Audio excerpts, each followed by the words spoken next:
ભરૂચ જિલ્લાના ચકચારી મનરેગા કૌભાંડમાં પોલીસે વધુ 4 વ્યક્તિઓની ધરપકડ કરી છે, જેમાં 2 ટેકનિકલ આસિસ્ટન્ટ અને ટોટલ 2 ટીડીઓના સમાવેશ થાય છે। ભરૂચના ચકચારી મનરેગા કૌભાંડમાં આગળ વધતી તપાસમાં એસઆઈટીની ટીમે વધુ 4 વ્યક્તિઓની ધરપકડ કરવામાં આવી છે, જેમાં ટેકનિકલ આસિસ્ટન્ટ તરીકે ફરજ બજાવતા સોએબ મોહમ્મદ યુસુફ અને હરેન્દ્રસિંહ પરમારના નામનો સમાવેશ થાય છે।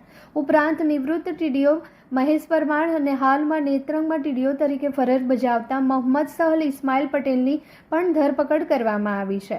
આ કેસમાં અગાઉ હીરા જોટવા, તેમના પુત્ર દિગ્વિજય જોટવા, 2 એજન્સીઓના સંચાલકો, હાસોટના કોમ્પ્યુટર ઓપરેટર અને એક વચેટિયા સહિત 6 લોકોની પોલીસે ધરપકડ કરી તપાસ હાથ ધરી હતી, જે સાથે પોલીસ અત્યાર સુધીમાં 10 આરોપીઓની ધરપકડ કરી છે।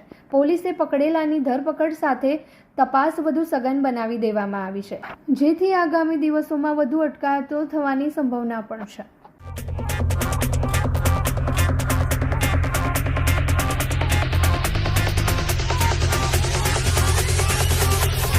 राधा गोवालड़ी ना घर पछवाड़े मोहन मोरले वगाड़े जो।